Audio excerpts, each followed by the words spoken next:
Welcome to our Swift survey training. I'm Colm Vaughan, one of the joint coordinators of the Oxford Swift City Group. If you have already volunteered for the survey, then thank you very much.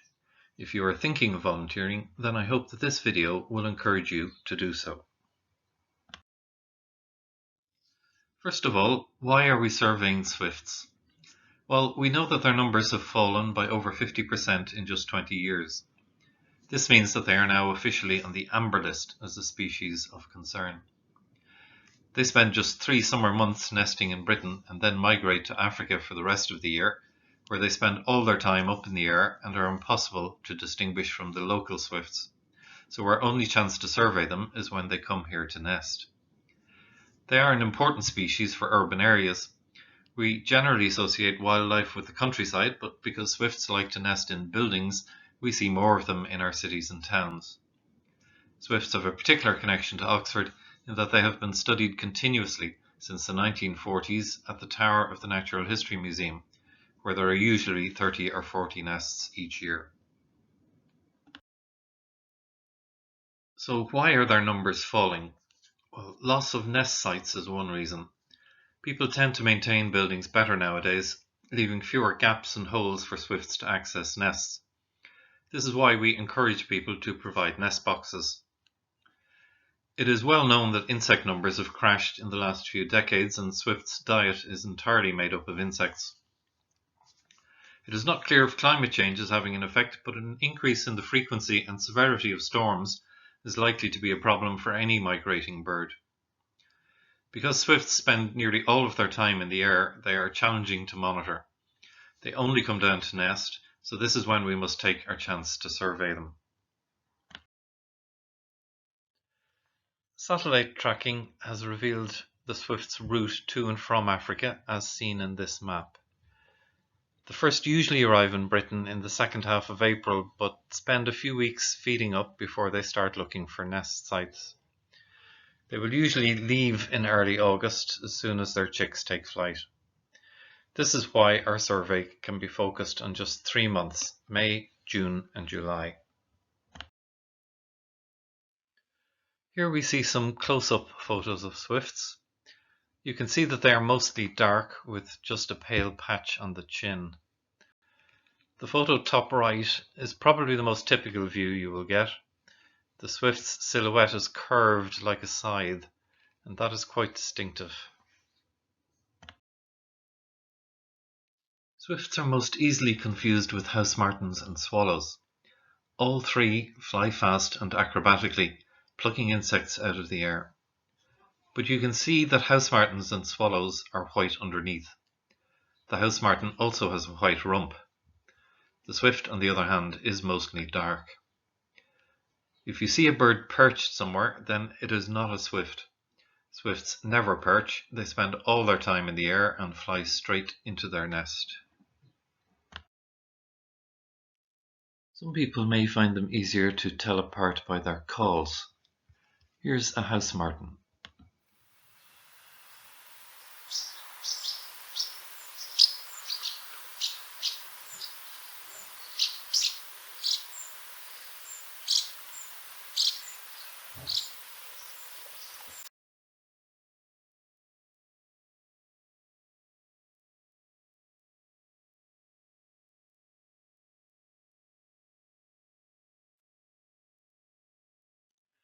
And this is the swallow.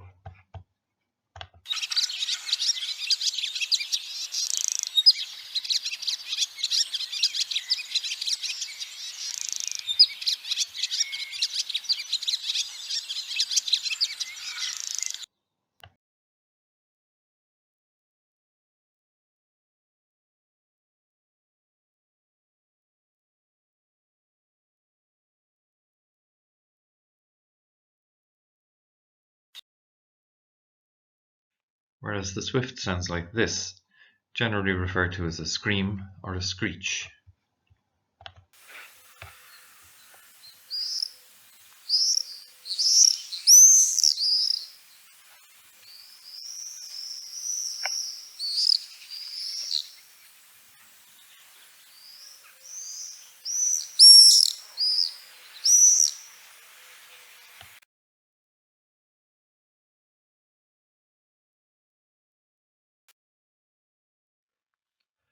Now we're going to look at some video clips of swifts in action. First, a group of swifts flying low over houses.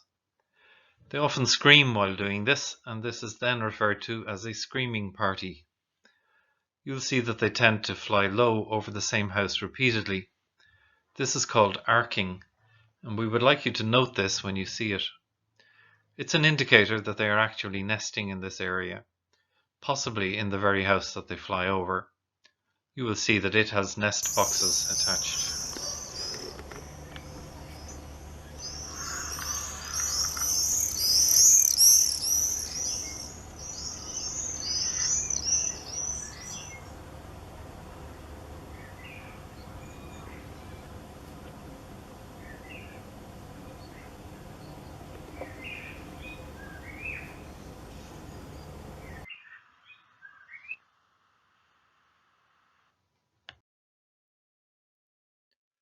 In this video, you'll see a swift enter its nest through a gap in the slates.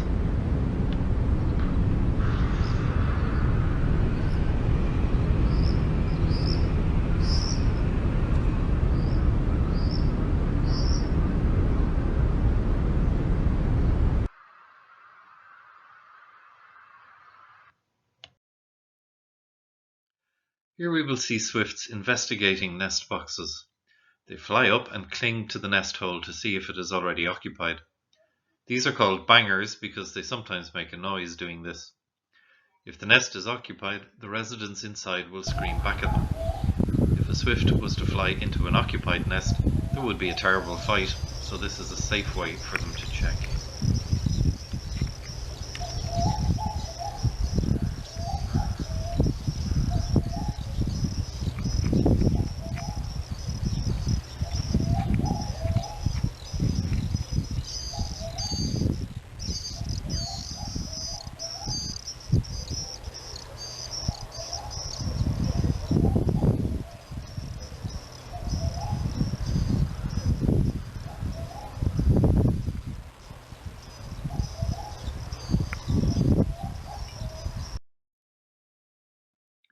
For the purposes of our survey, we have divided the built-up areas of Oxford City into half-kilometre squares. Each volunteer is assigned a square. In this map you can see the kind of data we get on the numbers of nests identified in each square. Red indicates 8 nests in that square, orange is 6 nests, and so on. The blue squares were surveyed but no nests were found. I know you all hope to see nests in your square, but zero records are just as important to us as positive records because we need to know where swifts are not nesting just as much as where they are. If you have already volunteered or asked for more information about surveying, you will have received a survey pack. If you haven't already received one and are interested in surveying, we can email it to you. It includes an introductory letter explaining the reasons for the survey and the importance of the data. Then there is an outline of the methodology that we use and the map of your survey square. We provide recording forms to help you make relevant notes as you are out surveying. You will also receive a list of sunset times in Oxford throughout May, June and July. We ask you to survey for about an hour around sunset if you can. This is the time when swifts tend to be most active around their nest, feeding up before they return to spend the night. If you cannot survey at this time, don't worry, any time will do. This is just recommended as the best. We also provide you with a letter confirming that you are participating in an official survey. You may be asked by curious passers-by or residents why you are loitering on their street, and this will help you to explain. It may also be an opportunity for you to get them interested in swifts. In summary, we ask you to survey twice a month in May, June and July. Try to do it in dry, calm weather conditions if you can. Swifts are far less active in wet or windy weather, and it's a lot less pleasant for you. Please record screaming parties, arcing, bangers, as well as nest sites. You've seen in the videos what these look like. Try to survey every street in your square. This should be possible in an hour or so. If you have the time to do a dry run and work out your most efficient route, this will allow you to focus your attention on the skies when doing the actual survey. Be friendly to anyone you meet, and if they seem interested, explain what you were doing and why. Many people would have no idea that swifts might be nesting on their street. Don't go onto private properties, certainly not without permission. Some of you will have large college grounds in your square. In that case, ask at the lodge for permission, explaining your purpose, and they will probably facilitate you. Do not use binoculars. They are of no help in spotting swifts as they move too fast. You can also imagine that residents may not appreciate somebody wandering around their streets at nightfall, looking up at their houses through binoculars. Do not record swifts flying above 50 meters. That's about twice the height of a typical two-story house. If they are that high, they are probably feeding, and we don't want to count feeding or foraging swifts. Do not survey undeveloped areas such as lakes, meadows, greens, and canals. Swifts may feed in such areas, but they won't be nesting there. This is an example of a survey square. This one is in Wolvercote. You can see that half of the square is made up of undeveloped area. In this square, you just need to survey the streets, Home Close, Meadow Prospect, and so on. If there are swifts flying low in the area, you may see them swoop down over the same street a number of times, with varying numbers in the group. Count and make a note of each group you see, but you only need to record the highest number that you see at any one location. It is very difficult to confirm a nest site. You really have to be looking at the precise time a swift enters the nest hole. So, if in your first couple of surveys you have seen low-flying swifts, but have not found their nest sites, then in later surveys spend more time watching the places where they fly low, especially around any houses that they repeatedly fly low over, and you will increase your chances of seeing them fly into their nest. When it comes to recording your data on the website, this is what you need to do. Go to the link supplied in your pack for the swiftsurvey.org website. Click on Submit Record. The next screen initially looks the same, but if you scroll down, you will see 3 blue boxes from which you choose to record a nest site or swifts flying low at roof height. The third option will only be used at the end of the year and if you have surveyed in previous years.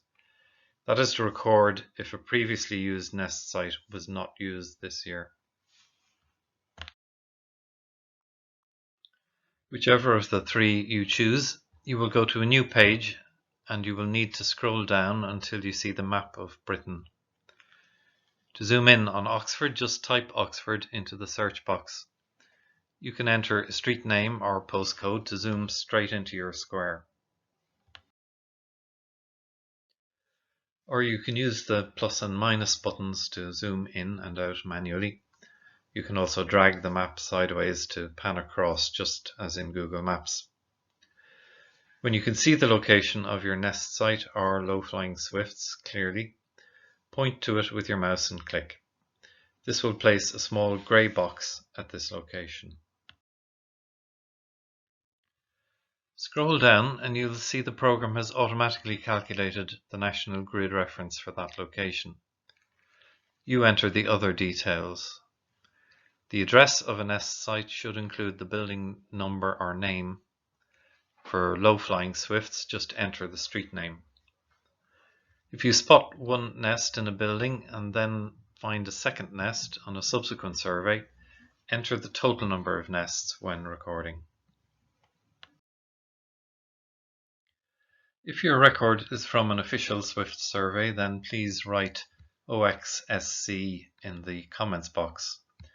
Feel free to record other sightings you come across as you are out and about, even if they are in other squares. Perhaps nobody else has recorded them in that area. But in those cases, do not write OXSC in the comments box. If you see screaming parties, arcing or bangers, note this in the comments box along with anything else you found interesting. So that's it. If you have any questions or comments following this presentation, feel free to email us. I hope that you can see that the survey will be fairly easy to conduct and fun to do. If you are not fortunate enough to see swifts in your square, do not think that this is a waste of time. Far from it. We need to know where swifts are and where they aren't. So good luck out there and enjoy yourself.